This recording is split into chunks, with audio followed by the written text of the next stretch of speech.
Sicily, an island of breathtaking cliffs, ancient legends, and shadows that stretch farther than the sea. History tells us that the Sicilian Mafia was born in the 19th century out of chaos, citrus wealth, and the weakness of a new Italian state. But that is only part of the truth.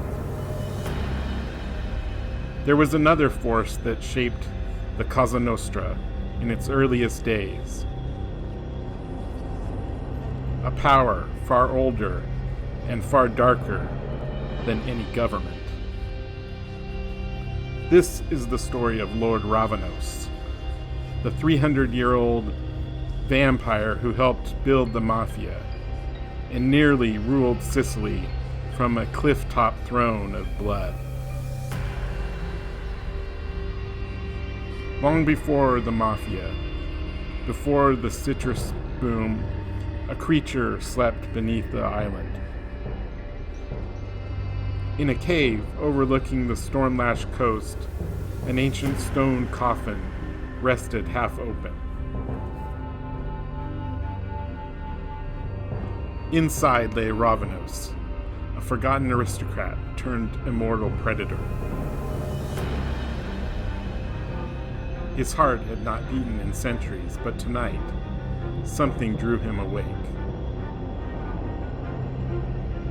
A scent on the wind, the tension of a land in chaos, the promise of power. When his golden eyes opened, the bats fled, for even they feared him. The year was mid-1800s. Italy had unified, but Sicily remained wild, fragmented, and unstable. Citrus orchards, rich as gold, stretch across the countryside.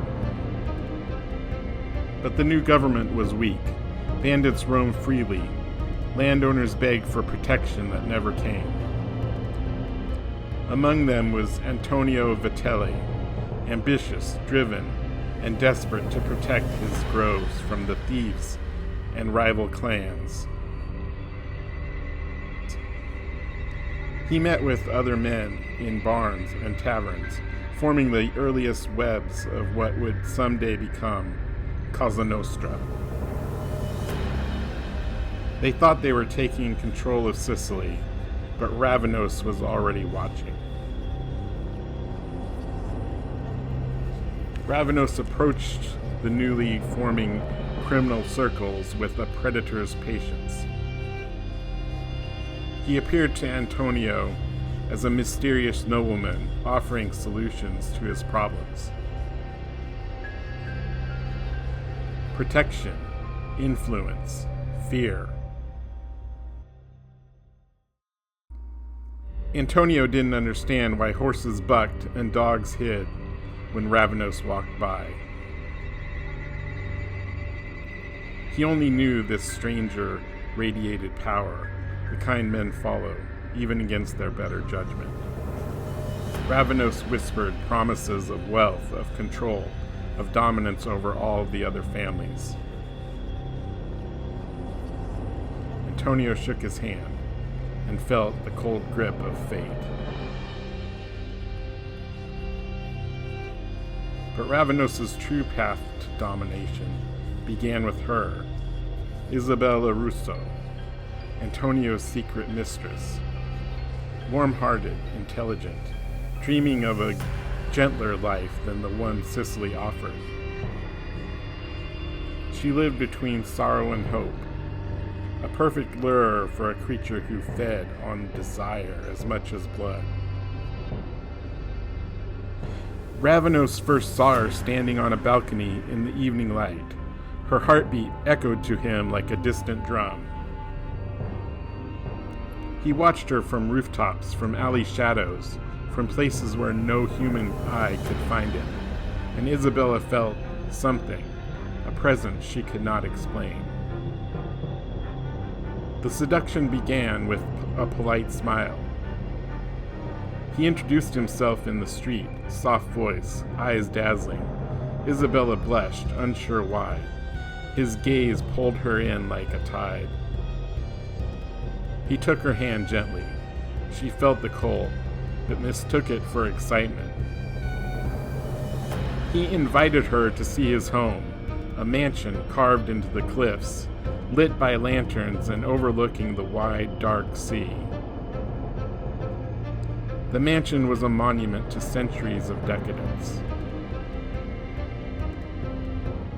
Portraits of nobles with Ravanos' same face hung along the walls. Ancient instruments collected dust in corners. Silks and relics whispered of wealth stolen across time.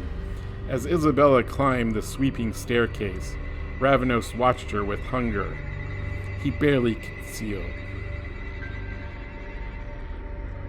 In his chambers, moonlight painted her in silver. He stood behind her, close enough to feel her breath. The charm faded from his eyes. Something primal replaced it. Isabella sensed too late that she was not alone with a man, but with a monster. When Ravanos revealed his true nature, fangs lengthening, eyes blazing, Isabella froze in terror. Her scream echoed off the stone walls as bats erupted from the mansion's rafters.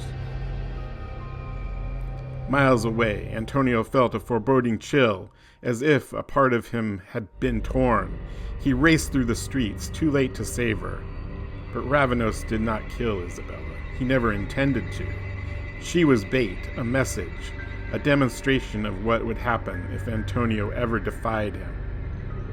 Ravanos' ambition had no limits. He found Antonio's young son, Marco, alone and unsuspecting. The boy looked up into those golden eyes with confusion and trust. Ravanos whispered a promise, your son or your loyalty. Antonio returned home to find Marco gone, and knew at once who had taken him. In a shadow-cloaked room, Ravanos held the child with chilling calm, like a serpent coiled around its prize. Broken, terrified, and powerless, Antonio knelt before Ravanos. He begged for his son's life. Ravanos accepted the plea with regal satisfaction. By controlling the boy, he controlled Antonio. Through Antonio, he controlled the entire criminal network forming across Sicily. Mafia men began leaving offerings at Ravanos' feet. Money, weapons, obedience. A new era of feasts and decadence erupted in his cliff-top villa. He ruled from the shadows, drinking in admiration and fear. Isabella watched in horror from a corner. Storm clouds gathered over Sicily as Ravanos envisioned an empire of centuries. Antonio sharpened a dagger, etched with forbidden symbols. Isabella held Marco close. On the cliff, lightning illuminated his immortal silhouette. He turned, looked straight at us, and whispered, "This island is mine."